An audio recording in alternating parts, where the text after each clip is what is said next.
everyone, and welcome to today's webinar. So this is part of our weekly salon series where we come together to discuss careers and research topics in what is hopefully an open and interactive space. My name is Emily Spencer and I'm a PhD student in London at UCL. And I'm delighted to be guest hosting today's session where we will explore a topic close to every PhD student's heart: how to be a productive PhD student. So, I mean, mainly for myself, I'm very much hoping for a few top tips along the way. So whether you're just starting out or if you're in the final stretch of your PhD journey, the demands of balancing research, balancing personal commitments, and sometimes even clinical or teaching responsibilities can feel really overwhelming. And that's before you even consider the logistical challenges of managing data collection, writing, exploring different methodologies, and everything else that comes as part of a research degree. So today's discussion is designed to help you rethink productivity, challenging the idea of keeping yourself busy versus actually being productive, and exploring practical strategies to manage your time, overcome challenges, and maintain a healthy work-life balance. And we are incredibly fortunate to have two fantastic speakers with us today who bring a wealth of experience and insight to the topic. So firstly, we've got Dr. Danielle Nimmons, who's an Alzheimer's Society funded clinical research fellow in general practice. Her PhD uses mixed methods to explore the identification of anxiety and depression in people living with dementia in primary care. Danielle also works as a GP alongside her research, so she has first-hand experience of juggling multiple roles, and I'm sure can share some fantastic tips on keeping all of those plates spinning.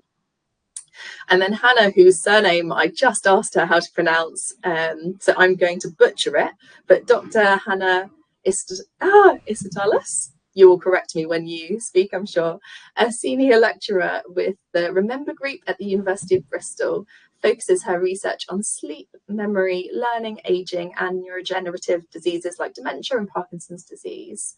And Hannah is really passionate about supporting others through their PhD journey and has shared many insights on this topic in previous talks and podcasts that you can find on Dementia Researcher as well. So hi to both of you and thank you so much for joining us.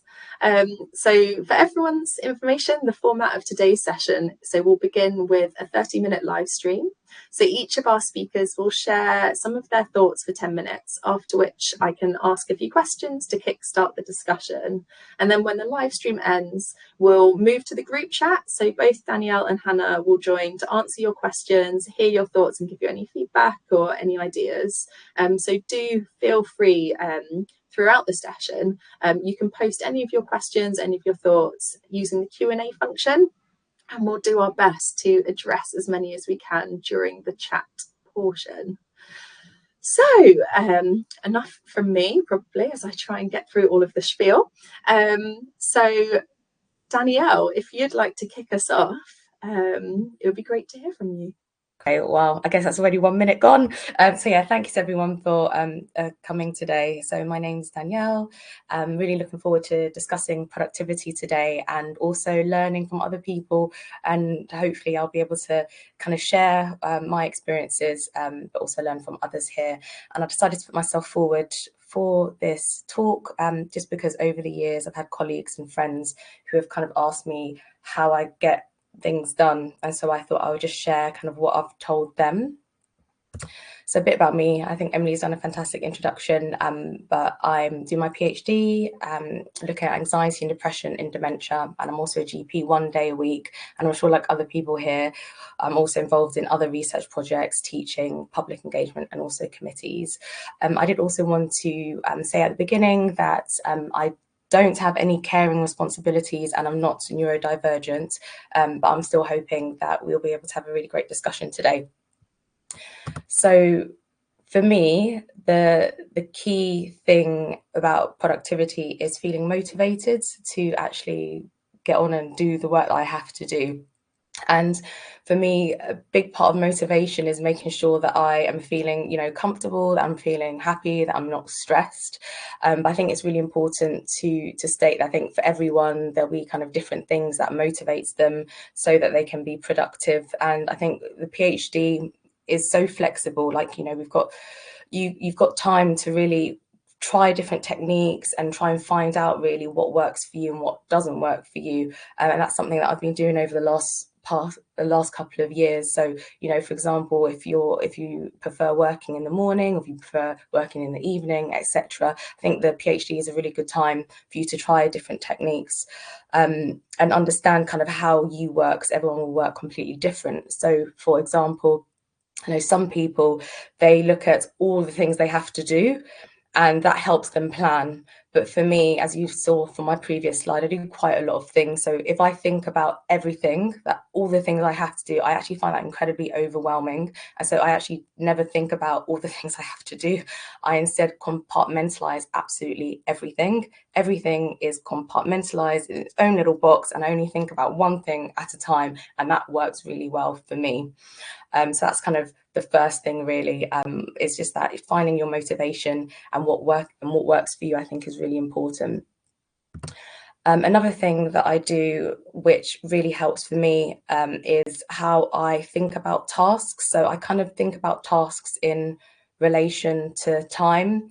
So I'll just give an example. So I will never say to myself, okay, today I want to write 1,000 words, or today I want to finish my introduction, or today I want to finish that paper. Like I never do that.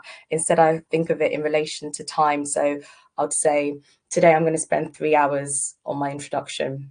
Today I'm going to spend 3 hours on my upgrade report.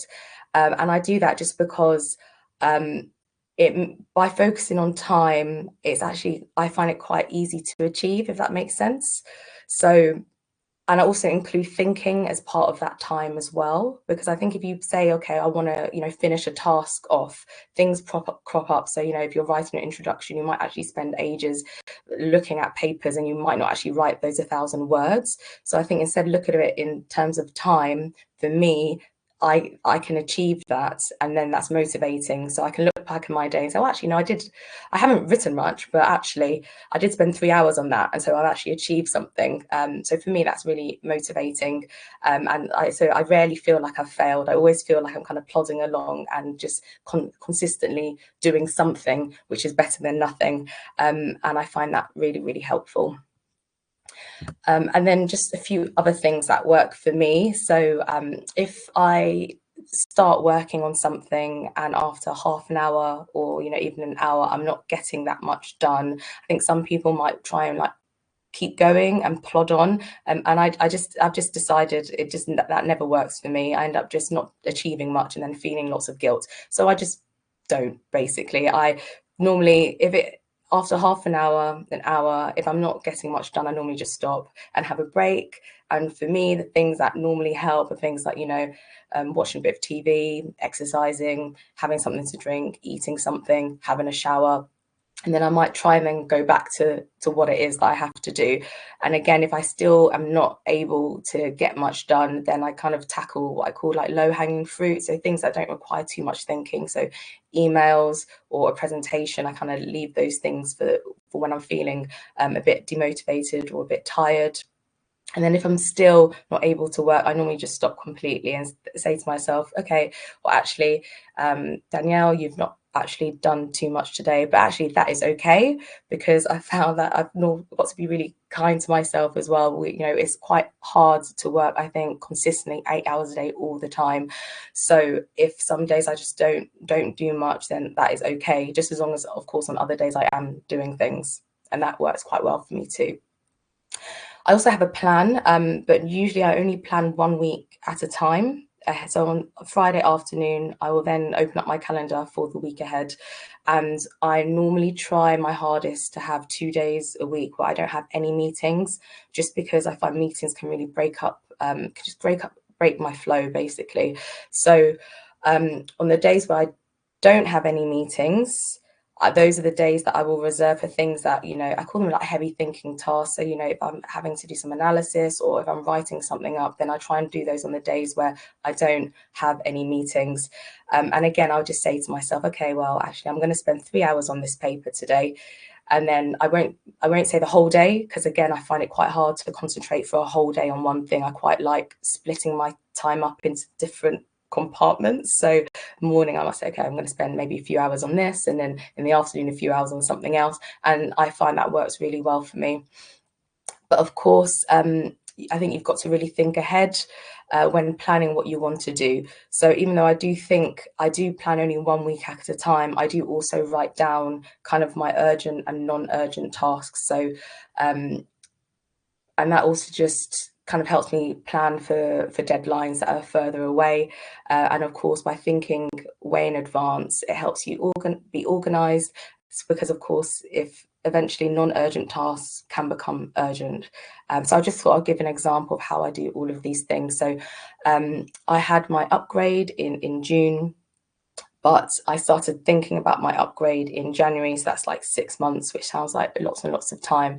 But then I thought, okay, so the deadline for the upgrade is June, and I just worked backwards from that and thought, okay, so what are the things going on in my life that I have to kind of plan around? So I was going on holiday for 2 weeks in May. So I thought, okay, well, I want to make sure I get all the upgrade documentation done before my holiday, so I'm not stressed on my holiday working on it.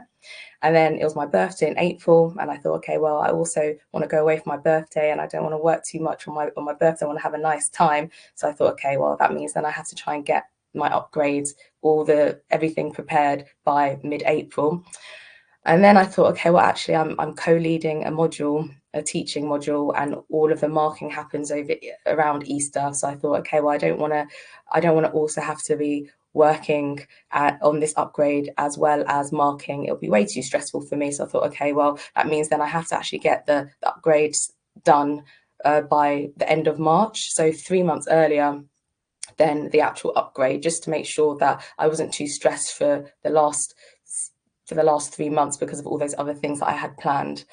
And then I thought, okay, so I've got 3 months now. This is a non-urgent task because I've got quite a long time to plan it. And I just said to myself, okay, so whenever looking at the week ahead from January, I just thought, okay, I've got a few hours here, a few hours there. I'm going to spend 2 hours just chipping away at this upgrade document. And that's just what I did. So some weeks I wasn't able to do any of it because there were more urgent things I had to do. But actually, because I thought about it so far in advance, I just told myself, okay, just a few hours here and there. When I do have time, I just chipped away at it. And actually, I did get all the upgrade. I basically got it all prepared by the end of March. And then I was able to have my holidays. So I was able to mark, and everything went actually really smoothly. So I just wanted to kind of give that as an example about how all of these things kind of fit together. I also love crossing tasks off as well, because that's really motivating. It feels really good. And then the last point I've got here is that I don't actually multitask. I never do more than one thing at a time. I focus on one thing at a time in its little compartment, and I get that done, and I only work on that, and I only think on that. And then once it's done, and I forget about it, and I move on to the next task. And I find that really, really helps me.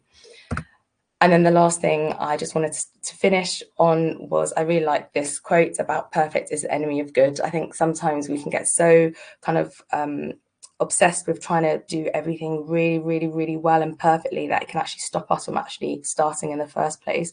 And I just think you just got to remember that we just have to get the work done, and just starting and just writing anything down is just a really good start. And by linking it to what I said about time, it'll help you feel like you've actually achieved something. Even if it's not great, it can be just a good start, and you've actually achieved because you've actually been working on it.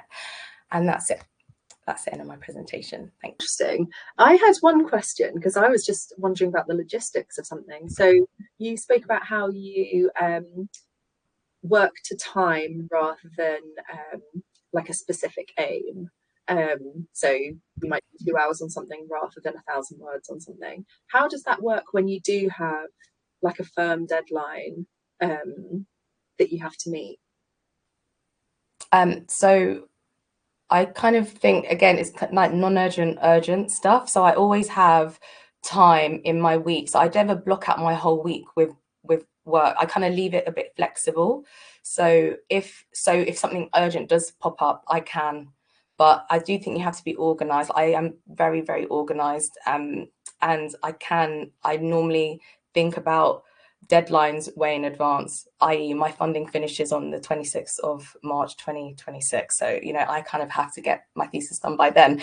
So I do have those key deadlines in my mind. And I think just working really far in advance on them, just chipping away, helps to make sure that doesn't become urgent, but then it leaves, but I don't pack up my whole week. I actually leave it quite flexible. So I only give a few hours. I'll say I'm going to spend 2 or 3 hours on this thing, just in case something urgent does come in that I do have to attend to straight away, if that makes sense.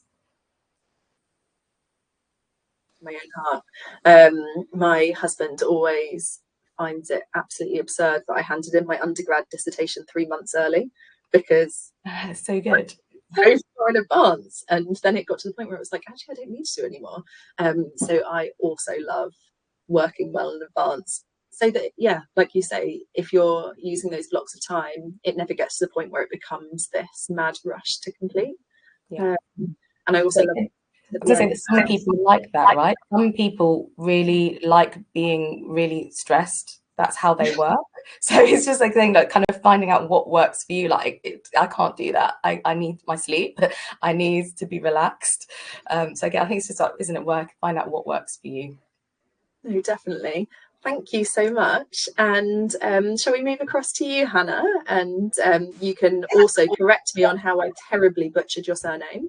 It was good enough. What was it? Perfect, the enemy of good. Thank you, Danielle. I loved your presentation, and the idea of you got to find what works for you, and that you're 3 months early, hangs in your dissertation. That is astonishing. I work the other way. It's not necessarily the stress, but for example, in sense, I work the same way, that I put time aside for something and then I try to get it done in that time. So for example, this talk, my only time to prepare for this was this morning. I could have started 3 weeks ago, but then I just would have put time into this void. So I knew more or less what I wanted to say, and then I put my slides together this morning. We'll see if it's a disaster. So shall I try to share my screen, and let me see. Very lovely to meet everyone, and thanks so much for inviting me over. So as I was introduced, my name is Dr. Hanna Isotalus. I did my PhD a few years ago. I finished in 2020, so it's been 4.5 years since I defended my thesis. And so I know what it's like to be a PhD student. I'm also at the moment Deputy Director of one of the Centers for Doctoral Training in Digital Health and Care. So I know we've got about 50 or so PhD students who I know all of them personally. Excuse me, one of them is actually in this room, and he's one of the students that I'm supervising as well. So thank you for joining us today, Hans. So I'm also supervising 7 PhD students, 5 as a first supervisor. So I think about productivity quite a lot. And I should say, some of you already know that I am neurodivergent. I have ADHD. So you can imagine that it's not been an easy journey to do a PhD and work as an academic. It's definitely been a challenge, and I've had to really focus on this issue quite a bit. But so I say, I'm neurodivergent, but a lot of the issues with productivity I struggle with. Neurotypical people, everyone struggles with as well. And I think PhD journey is one of these where we particularly struggle with productivity. We think about all the kind of unique challenges we might face that then end up hindering productivity. So one of them, lack of structure. If we think of a PhD thesis as a whole, when we start, it's really difficult to even structure your day or understanding the kind of bigger picture of where you sit in the academical hierarchy. Our goals are such long-term goals. We're thinking about submitting something in 2026, that it's sometimes difficult to see what are the kind of smaller steps we might need to take. There's unpredictable progress. Sometimes we go backwards.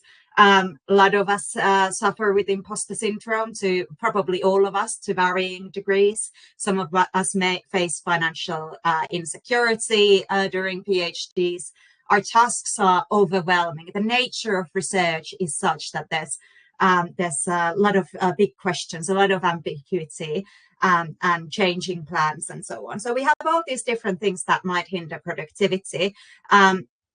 And then if we're being honest with ourselves, we've got those things going on, but then we've got all these distractions. That one logo you might not recognize is Married at First Sight, that I maybe got on a bit of a lag on. But we've got all these things that are offering us convenient excuses to be distracted from our work. So I think we're all struggling with this in one way or another. I think the question then is that how do we get from getting our PhD done when we've got a limited amount of time in which we need to do some amount of science?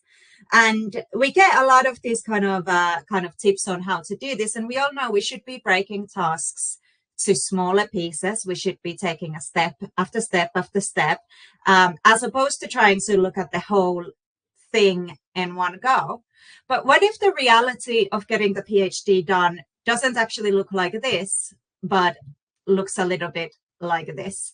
So when we're thinking about productivity, again, this is referring to this: perfect is the enemy of good. The PhD just needs to be submitted. It doesn't need to be perfect.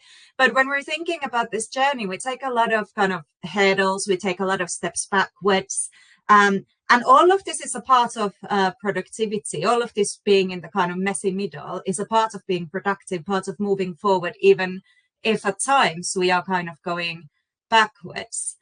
But when we're doing this, so how can we really direct our attention while we are in this messy middle where we feel like we're not being productive, even if we're spending hours working? And I loved a lot of the suggestions that Danielle said, and there's a lot of, I've just listed some common productivity tips. And all of these are things that might work. So one of them being, for example, your focus on digital well-being. This might include deleting distractive apps or doing something like this. Task prioritization, practicing time management, and kind of project management skills. All of these things are things that work. They might not work for you, and it is or some of them might not work for you. So you kind of have to try these things out and see what it is that sticks. And I think a lot of the things that Danielle mentioned are really helpful tips. And I do some of those things myself as well. So Danielle was talking about setting aside time for without meetings. So I try to, instead of having a couple of days a week, which in my job at the moment isn't unfortunately possible, I try to have a focus hour most days. So that's an hour during which I concentrate on a specific task. I find this particularly helpful. There are times when it doesn't work, but most days I get quite a lot out of that. When I'm feeling particularly tired, I do what Danielle does. I focus on the low-hanging fruit. That might be tackling some emails that I've been ignoring or avoiding, or it might be reading an interesting paper or planning a talk that's coming ahead or something like this. But also at times all of this can fail. Also, I've written here, breaking tasks to smaller steps and starting small, but I kind of disagree with that a little bit. I think we should start big. And by that, I mean, we should start understanding what is the big thing we want to achieve, because that can then help us break the task into smaller chunks and starting small in a way that is meaningful and reflects back to the big thing we want to achieve, whether that is get a PhD done, or submit a paper, or present at a conference. We want to understand what that big picture is, so that we can really meaningfully tackle those tasks. So all of these things can sometimes fail. And one of the things that I find myself doing is that I combine a lot of different kind of coping mechanisms around productivity that can help. And I've got my, I've always got a to-do list. This one's now empty, but I've always got a to-do list right next to me. But on top of that, I do use a lot of tech. And I've just kind of collated a few things that I think can help us work a little bit smarter without, with kind of avoiding some time voids. And so I've just listed some apps and tools that can help.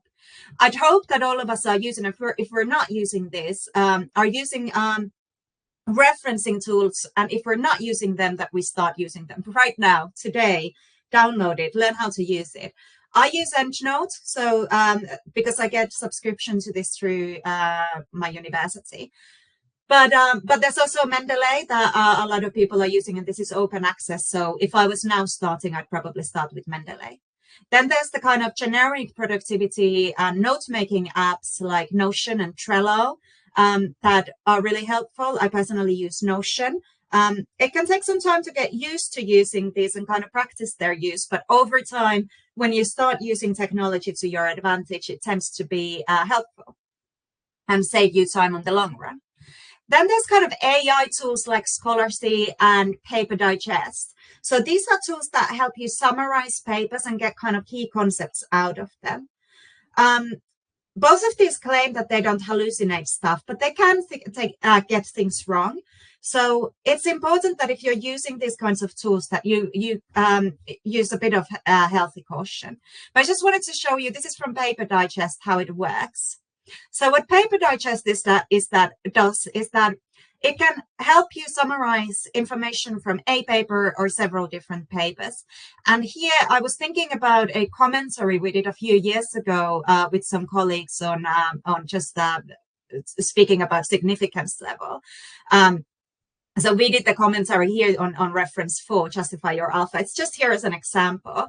But the kind of bigger debate around this topic area was about redefining or justifying your significance level or alpha. And so I put this into Paper Digest and ran this kind of literature review function on it. And it gives this nice outline of related sources to this debate. So you get to see some of the key papers, and then it writes a little summary on the related sources. So this can kind of get you started. This would definitely not be something that you would copy and paste into a thesis, right? But this can help you get started with seeing what are the key papers on an area that you might not be so familiar with, and then you can start from there. But like I said, exercise some caution. So I then looked at this paper. This is our opinion paper on this, and I wanted to get a little summary on this specific paper. And it's given me something I don't even understand. It's given me the summaries on TFTR plasmas. I don't even know what that means. And the papers are ones I've never seen, haven't read, and so on. So it can kind of give you gibberish as well. You need to be the critical friend. Another similar tool is connected papers. I really like this. What I did here is that I put that paper, our paper is there, Lakens 2018, circled in the middle. I put that paper there, and what it's then done is that it's drawn this map of connected papers, who cited who, and they're organized so that the color scale shows you the darker bubbles are more recent papers, and the larger the bubble, the more connected it is. And what you can see here is this map of related papers to this area. And if you had read all these papers, I have to admit there's a couple of there I haven't read, but if you read all these papers, you'd get a really comprehensive idea of this debate that was going on at the time. You can also see from the date, from the years of publications, that this is a bit of a debate that isn't really going on anymore. There's not that many publications in the area now. But I think this is such a fantastic tool to get started with organizing your literature.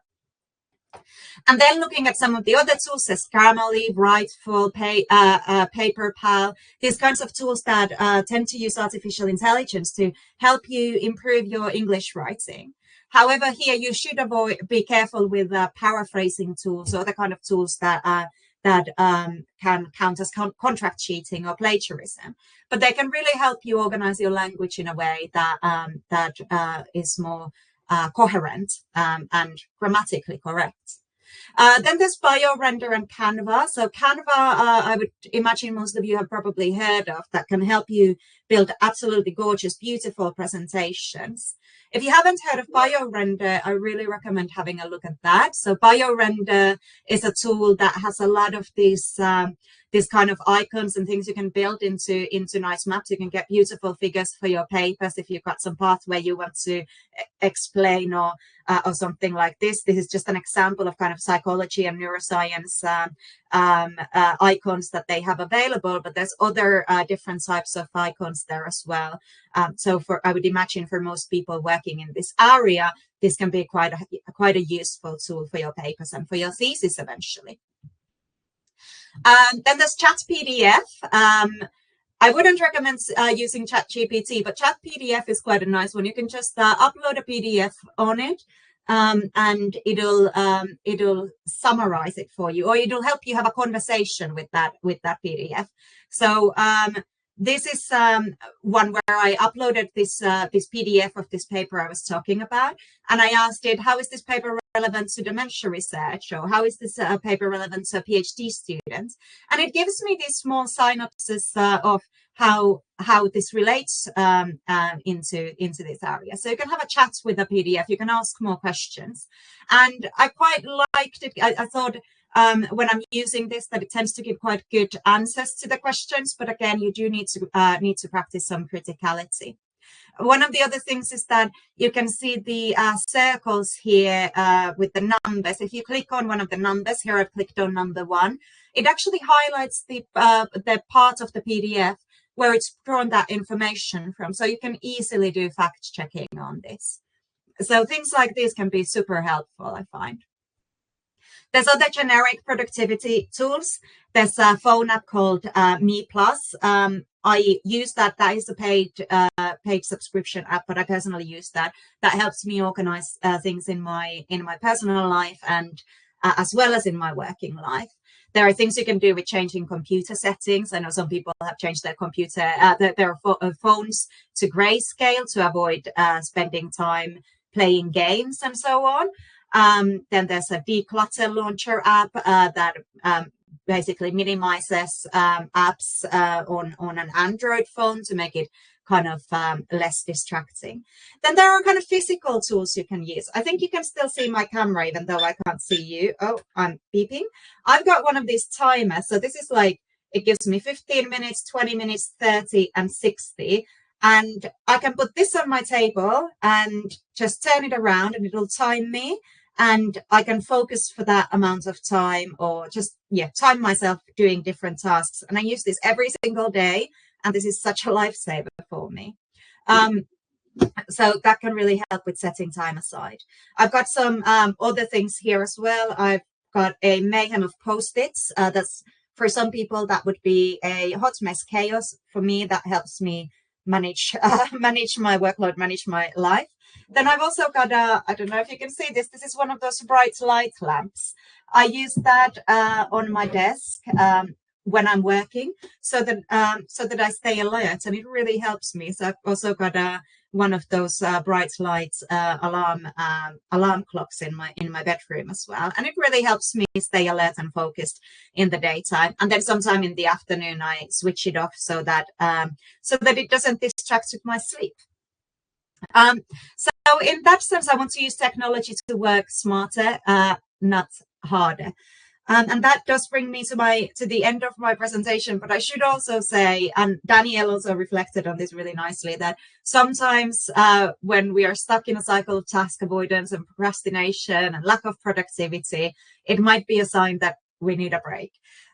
So sometimes it might be a sign of something else.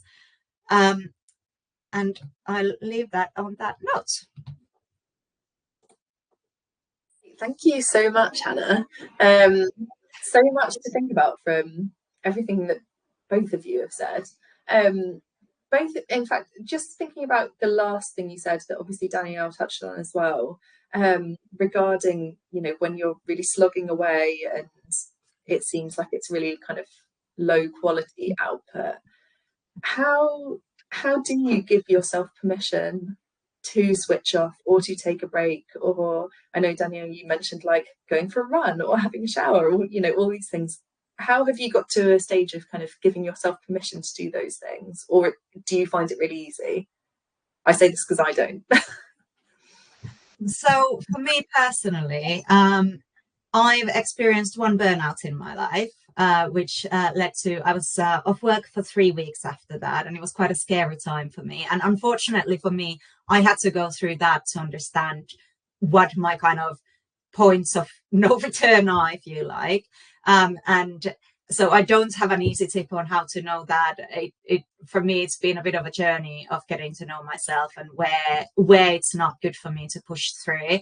And then, so maybe Danielle has something more helpful for that. I was actually going to say something similar. I think sometimes it's just to experience, and I think it's all about, I don't know, self-love. Would you call it self-love? Like, I think it's really important. I think that's something I've been doing quite recently, actually. It's all I try just to see the wider picture of things. Like, okay, is it going to matter if I don't do much today? In the grand scheme of things, no. You know, the bigger, actually, it's a lot better for me to feel rested. That is way more important and way better for me to feel happy and to feel rested. So I think it's all about self-care, and it's kind of what Hannah was saying as well. Like, it's more of a, if it's not working, then, you know, if you're not able to do much, then actually maybe that's a sign there that actually your body and your brain is telling you, actually, this isn't it.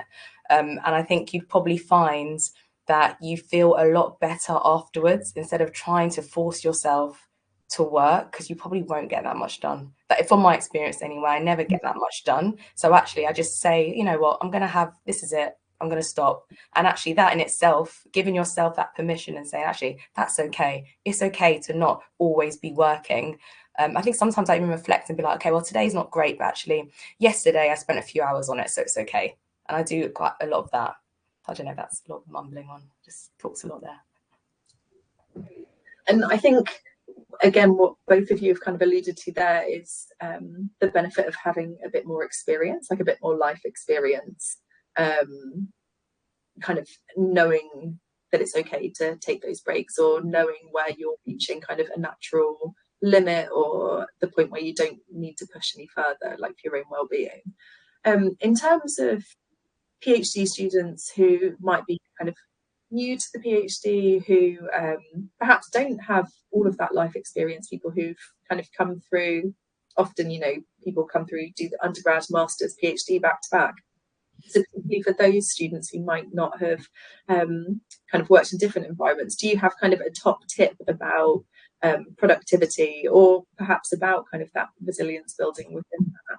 Yes, I think it's a wonderful time when you're doing a PhD, because you're self-directed in your study. You get a lot of autonomy in managing your own time, managing what it is you do day to day. So it can be a wonderful time to really set some time aside to think about productivity, or think about how you're directing your attention, and trying all these different things that can help you stay focused and do all these things in a way where you can use it as a kind of learning experience alongside all the other skills you're making out of your PhD. So I think if you can learn how to be your most productive self, and for some people that might look like a solid 8 hours a day of work, for some people it might look like 3, and that's kind of fine too. Then, you know, if you can learn how to do that during your PhD, that's going to be a superpower when you leave. So giving yourself kind of time to build on those, if you like, softer skills as well, is definitely worthwhile investing in while you're doing your PhD. Sorry, I did try to figure out how to hide my background. That's my guinea pig, Papa Dom. Being in the background, to be honest. Do you have kind of a top tip, Danielle? Or? I think I just repeat what Hannah said, really. I think that was on my slide. The first thing was, I think the PhD, it's a great time for you to really find yourself, but it literally, like, kind of figure out what works for you and what doesn't work for you, because it is different for everyone. I think the one thing I would say is I love focusing on one thing at a time. I think multitasking for me just doesn't work at all. And I would also, sometimes I think if you're quite junior, you end up taking on loads of stuff and maybe saying yes to everything. And I think there might be something in kind of knowing what is your limit, and only taking on new things when you've actually finished something, and also being able to say no if people are saying, oh, can you do this, can you do that, and actually just say, oh, actually, I just need to finish this task first. That's something I would advise as well, actually. Such a good point, and something I was really thinking about earlier, in terms of, obviously for a lot of people doing a PhD, you're on quite a limited budget for a few years and you have that pressure of that ending, and obviously it's quite tempting to say yes to additional things that might bring in a bit of money, for example. So whether that be some teaching or some kind of additional like research work or whatever else. And it is quite difficult to know where kind of which of these things are going to be really beneficial for my career and will indirectly help my PhD, and which of them are a distraction, or kind of where is that balance? Do either of you have, well, because obviously Danielle, you're kind of working as a GP at the same time, which is a whole big extra thing. But do you guys have any other thoughts about that or advice on where people should draw those limits? Well, when I was doing my PhD, I actually doing a PhD on dementia. My dad fell ill with dementia, and up until he fell ill, my dad was helping me financially during my PhD, and so the plan was that he would help me financially. I'd get through my PhD. I did have funding as well, so it was MRC funded, but as we all know, that isn't quite enough to get by. I live in Bristol as well. It's an expensive city. And so a couple of years into my PhD, my dad fell ill, took early retirement, and all our family's money went into supporting his care. So I had that big kind of financial blip as a consequence.